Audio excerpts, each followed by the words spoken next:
Welcome to the 10-minute UFC breakdown. On this episode, I'm going to be focusing on the UFC 252 main event between Stipe Miocic and Daniel Cormier. Those first two fights went in complete opposite directions, and I want to really delve into, look at the tape, and figure out what led to those very opposite outcomes. So the strengths of these fighters, right, that they each bring in and how that is countered by the opponent, I kind of want to get into that first. And DC has the speed advantage, right? He's coming up from the lower weight division. He showed it several times throughout that first fight that he's faster than Stipe Miocic. And Stipe Miocic, in my opinion, has the heavier punching power. And I think some of that is kind of deflected by the fact that DC has really good striking defense. What he doesn't slip, he ends up kind of rolling with. So if a punch is coming at him this way, he's going to roll with the punch and take a lot of that sting away. Whereas if he had just kind of stayed there and didn't move out of the way, didn't roll with the punch, he takes the full force of that impact. And I think that really made a big difference in what allowed DC to survive those early couple of rounds where it looked like he was taking big shots. He actually kind of wasn't. When it comes to the wrestling in this matchup, I think it's kind of a tale of two worlds. In the middle of the octagon, away from the fence, Daniel Cormier showed that he has the advantage, right? That's where speed plays a little bit more of a factor, less so than leverage, I would say. And DC was able to, in the first round of their first fight, able to, from that clinch, knock Stipe Miocic out. That was right in the middle of the octagon. Also, in the second fight in the first round, he was able to get that takedown. And that was, again, in the middle of the octagon. He was able to get that head outside, high crotch single, lifted him up off the ground and kind of put him down in the middle. Now, against the fence is where everything changes. That's where Stipe has an advantage, right? His height and his strength give him the leverage against that fence, where you see throughout their clinch situations where they were against the fence, Stipe was in control. Stipe was the one that was pushing on Cormier, hitting Cormier, kneeing Cormier. He put Cormier in uncomfortable positions, making Cormier carry his weight. And it was pretty consistent that Stipe was the one with his back to the rest of the octagon, whereas DC had his back against the cage when they were clinched up and against that fence. So I think, again, it really depends on whether they're in the middle of the octagon or whether they're against the fence. Now, I would say that Cormier has the striking defense advantage.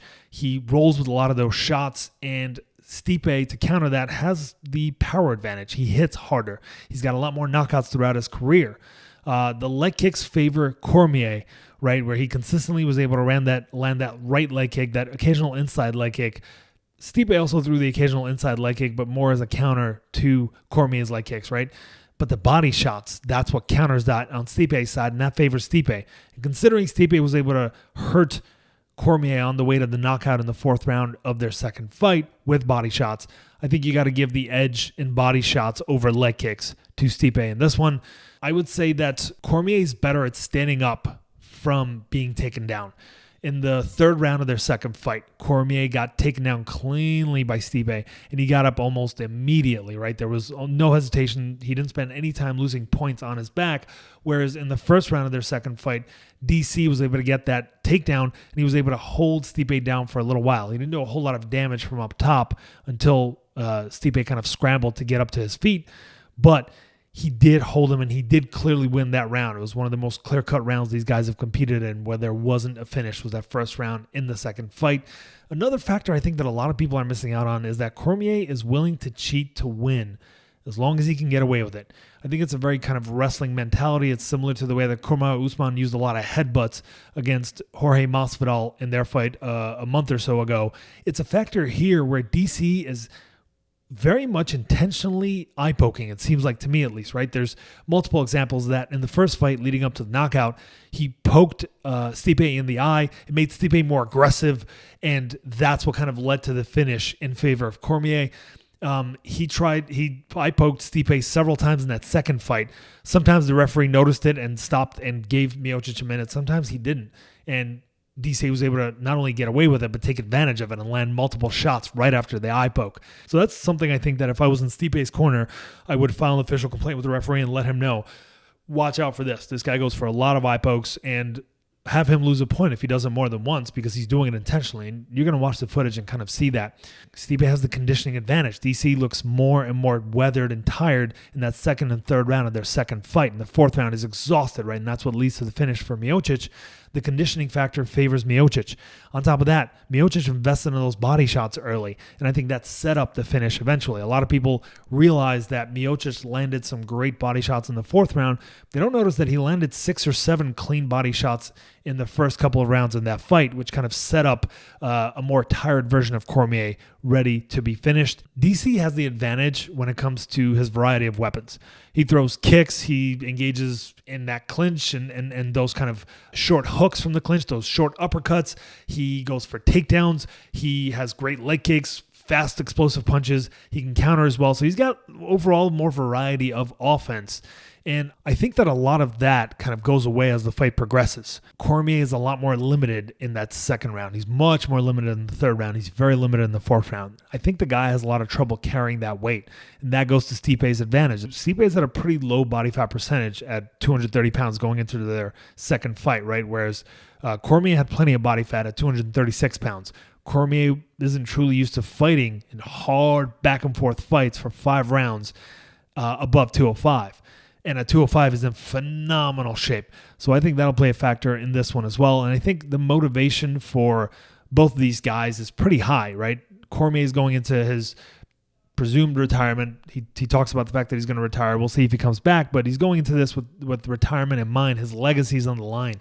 If he can win this fight, then he's not a constant bridesmaid, right? If he loses this fight, then he was a bridesmaid to John Jones and he was a bridesmaid to Stipe Miocic. He can walk away here as one of the greatest heavyweights of all time if he can get this win. And the motivation for Stipe is also in his legacy. If he loses this fight and continues his career, he will always be known for the bridesmaid to DC. If DC walks away with that title and Stipe gets to win that title again in the near future, will he really be considered champion? It'll be similar to that dynamic that Daniel Cormier had with John Jones at 205, where John Jones was away, and that's the only reason that DC was able to win that title. Another major factor, I think, is that DC has a lot going on in his life. So he has his TV work, right, where he's a color commentator for the UFC broadcasts. He does some ESPN shows. He's got multiple things that he's working on at once for ESPN on the TV side, right? He's the captain of the American Kickboxing Academy team. He's got his show with Ariel Helwani now. So he's juggling so many things on top of the fact that he has 2 kids and a pregnant wife at home. And on top of all that, he's separated from the 2 kids and pregnant wife. And I feel like they're kind of his support system, even though I'm sure it has its downsides. But during the COVID, he's not with those people, right? And that's a support system. He's missing that in this training camp on top of everything else. Whereas Stipe has 1 daughter. He's got his wife. He lives in like a peaceful town in Cleveland, Ohio. Yeah, he's got the fireman gig, and that's really the only thing I think that's in his way. But I can't imagine that he's out there putting out fires 12-hour shifts nonstop. There's plenty of downtime. I'm sure there's a heavy bag in there. I'm sure he's getting some workouts in right in between even training sessions. And Stipe's team is dedicated exclusively to him. There's not really a whole lot of high-level fighters at that strong style MMA gym in Cleveland. So I think that's another thing that goes in Stipe's favor here. There's a big dynamic that needs to be discussed about who's pressuring and who's countering between these 2 fighters, because it is very clear to me that the one who is throwing first is at a disadvantage. In the first fight, Stipe consistently threw offense first. He consistently pressured Cormier, moved forward the entire time, and he was countered successfully by Cormier. It was actually when Stipe was at his most aggressive that eventually led to that finish where Cormier landed a couple of clean shots as Stipe was walking right into them. And then because of that, Cormier was able to grab that clinch and wallop him with that right hand and finish the fight. And another factor I think there, by the way, the fact that Stipe was susceptible to the knockout is the fact that he was only 5 months removed from his fight against Francis Ngannou, where he took a lot of punishment. So if Stipe is pressuring, he's getting countered and the fight is not going well for him. In the second fight, Stipe decided to incorporate a lot of lateral movement. He wasn't pressuring nearly as much, right? When he was pressuring with fakes and feints and not really giving Cormier much to counter except for the occasional jab, maybe an inside leg kick. But very rarely did he throw power shots first. And that's what allowed him to have better success. That first round went to Cormier because of the takedown, but every moment that they were standing was very competitive, very close, right? The first 2 rounds Cormier took, and the third round actually Stipe took on 2 of the judges' scorecards in their second fight. And the fourth round, obviously, Stipe dominated on his way to a finish there. But just the fact that Stipe changed his game plan to more lateral movement and not going first made a big difference. Whoever is going first in this fight is going to be, in my opinion, at a disadvantage. And Cormier tends to want to go first. He almost can't help it. And also the first half of the fight versus the second half of the fight, that has to be talked about. The output of Stipe Miocic is about the same throughout every moment that he fights in a 5-rounder in most cases, even if he takes damage. And his power stays consistent, whereas DC is not the same case. DC looks super confident in that first round. He's full of energy. He's extremely fast. He's hitting really hard. In that second round, every one of those categories is slightly diminished. He's a little bit less confident. He's not hitting as hard. He's not quite as fast. He's not as busy. In that third round, there's a noticeable downgrade. It's not the same Daniel Cormier. He's not pushing forward as much. His output has waned by a lot. His speed is a little bit less, but his power is like way down in that third round, right? And in that fourth round, he's even worse, and that's what led to his finish. So I think that Stipe has shown that he can consistently throw the same level of output throughout a fight. So if Cormier is going to finish this fight, I think it's got to be in the first round, maybe early second round. And realistically, Stipe is going to finish late because Cormier progressively gets tired as the fight goes on, especially if it's a tough fight. So for all of those reasons, I favor Stipe by a decent margin. I think that he's going to have the edge as long as he makes it through about 7 minutes of this fight. I think that he's got a lot less to juggle. Like I said, he's got the power advantage. He's not as fast, but that won't matter in the third and fourth rounds. I expect that DC, if he wrestles, he's going to get tired by the end of the second round. It's that simple. You're going to try and take down Stipe multiple times, sometimes successfully, sometimes not. Even when you are successful at taking him down, he's going to make you carry his weight. He's going to make you struggle for it for those first several seconds of a takedown attempt. So I see all the reason for DC to get tired here. And otherwise, right, DC threw over 300 strikes in their second fight. And that's part of the reason why he was tired, on top of the body shots, on top of the back and forth war that it kind of turned into. And I don't think that he's going to be able to toss out 300 strikes and still keep on going in that fourth round at his very oldest age, at 41 years old. So yeah, I like Stipe here by a decent margin. I know it's a pick'em on the cards, and I know that a lot of experts, a lot of pros, that a lot of UFC analysts and UFC fighters are picking DC here. But I think you have to factor in the fact that DC is very well liked by everyone, right? He's well respected for good reason. He's a really good dude. He's socially just a lot more adept than is Stipe Miocic, who's probably not best friends with the entire UFC roster. And I also think you have to factor in the fact that the kind of misconception out there is that DC won every round that they fought, except for that knockout in the fourth round of their second fight. But that's not the case. DC won the first round of the second fight. He won the second round of that second fight. But he lost the third round, and he was clearly losing that fourth round with those body shots.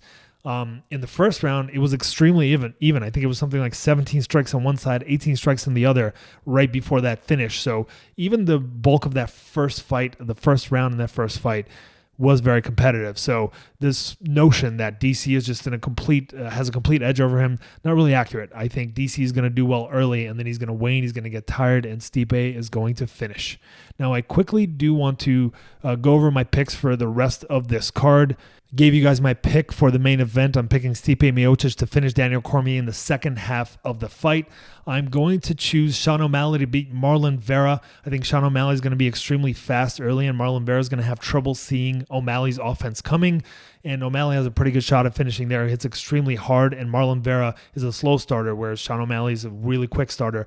Now, if this goes into the second and third rounds, we're talking about a very different fight potentially here. That second round is going to be very, very close, and I think O'Malley's still going to edge him there. That third round, if it goes there, Marlon Vera is going to be, I think, in control largely, and I think we're going to see some weaknesses and some hole in O'Malley's game. If you remember just a couple of years ago against Andre Sukumtat, O'Malley had a really tough decision where that third round he wasn't looking good. I know he hurt his knee, but even that second round was much more competitive than the first. O'Malley's not the same guy in that second and third round, and I think the same goes for DC. Anybody who's extremely fast is not going to be as fast in the second and third rounds. In the fourth and fifth round, certainly not. So I think that's a little bit of a disadvantage when it comes to a longer-term fight. This being a three-rounder, of course, gives O'Malley a pretty good edge in my opinion. JDS versus Rosenstrok. I actually favor JDS here. Rosenstrok is coming off of a first-round knockout about a month and a half ago against Francis Ngannou. Rosenstrok is not super busy. He was losing that fight to Alistair Overeem had it not been for that last few seconds of that fifth round. And I just think Junior Dos Santos is going to be busier.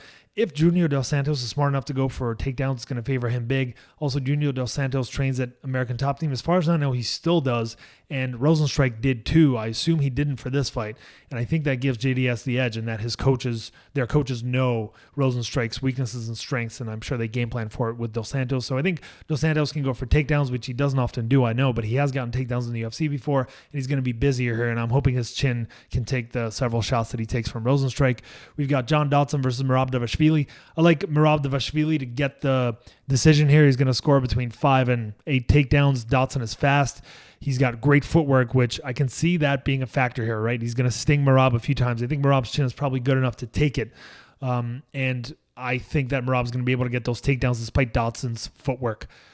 Jim Miller versus Vince Patchell. I like Jim Miller here. He's super dangerous in the first round, and Patchell's a slow starter, so it's kind of a bad combo for him. Although this fight goes into the second and third rounds, Patchell could very well win a decision. Jim Miller has shown that he is just simply not the same in the second and third rounds for the last several years. That's why all of his wins have come by first round submission or knockout. Lavinia Souza versus Ashley Yoder. I like Lavinia Souza here. She's not athletic, but she's going to be the more athletic fighter here, even though she's way shorter than Ashley Yoder. Yoder is a decent southpaw, has good body kicks and, super slow punches. She's got a pretty good ground game, but Souza's got the advantage there. Souza's going to be faster. She's going to have better boxing. So I like Souza here, even though she's a smaller fighter. Herbert Burns, I like him to submit Daniel Pineda, probably early. Daniel Pineda actually has a win that was turned into a no contest over an opponent of Herbert Burns that beat him. So it's kind of an interesting MMA math situation here, but I like Herbert Burns to submit Daniel Pineda, who's coming off of a steroid suspension. Felice Herrig versus Virna Jandiroba. I like Virna Jandiroba. I think the odds are a little too skewed here. Jandiroba looked, not so good in her UFC debut against Carla Esparza, and then looked good in the fight after that against Mallory Martin. And Mallory Martin's like a really inexperienced, barely UFC level fighter. So I think Felice Herrig could hustle the decision here if she is still at her kind of best, I guess. But there's a little reason to believe that she has, I'd like Virna to win a decision. Then we got TJ Brown versus Danny Chavez. Danny Chavez, is hard to get footage on him, but I'm going to favor TJ Brown. TJ Brown is a good wrestler. He's got good submissions. He's got good striking. He's got a shitty chin. His durability is not great. And Danny Chavez could get a knockout here, but I think TJ Brown should have the advantage in everything, including UFC experience. Christopher Ducas versus Parker Porter. It's a super close fight between two, big heavyweights that could go either way. Both have pretty fast hands, I think, for the size. I guess I'll give the edge to Parker Porter, who actually lost very early in his career to John Jones. Used to compete at 205. I think Parker Porter is probably going to have the edge in conditioning, and he should be able to do well after that first round, whereas Ducas is dangerous in that first round. If Ducas doesn't get that early knockout, I expect Porter to do his thing. Thanks for watching, guys. Check out the MMA Geek C-Level podcast where I go more in depth into kind of the entire card with my co-host, Nick Braccia. Check me out on Twitter, on Instagram. All links are below. Also, like the video if you found it helpful, and please consider subscribing to the channel. Thanks.